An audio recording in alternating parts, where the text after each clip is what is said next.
Donc, pour la roue sans les mains, en départ butterfly, c'est pareil, butterfly, je partais là, 1, 2, bam, je renvoyais là.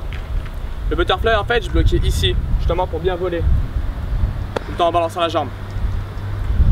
La roue sans les mains, la seule différence, c'est pareil, je pars là, là, je vais vraiment prendre l'élan, et en fait, plutôt que renvoyer ici, quand je vais être là, je vais bloquer. Je vais bloquer de façon en fait à que ma tête soit en fait l'axe de rotation. Je balance bien ma jambe, vraiment. Il faut venir tirer à mort et ça passe. Je vous montre. 1, 2. Pour que en fait cette roue sans les mains passe plus facilement, c'est vraiment bien utiliser le départ. 1, 2. Et là, si vous avez pris assez de vitesse, le tiré de jambe, c'est ce qui fait en fait la différence. Tiré de jambe, blocage. Plus vous avez de vitesse, mieux ça passe. Pour le départ, j'ai peut-être oublié de le dire, mais il faut faire attention à ne pas faire des petits sauts. Ça sert à rien. Et dans ces étoiles, on en a rien à foutre.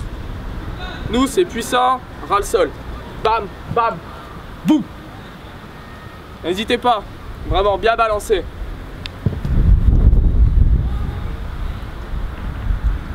Vous voyez, j'ai tellement de patates à la fin que je pars en couille. Après, pour ceux qui n'aiment pas du tout le départ, ce sera vraiment tiré de jambe et je balance.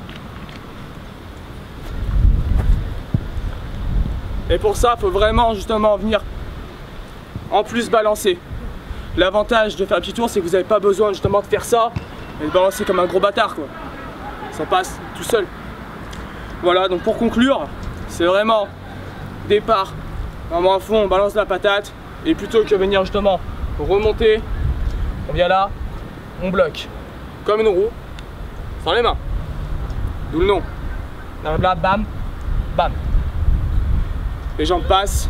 C'est la même technique que le butterfly sauf axé différemment. Butterfly, on va venir voler légèrement à l'horizontale, alors que la roue sans les mains, on va beaucoup plus passer à la verticale.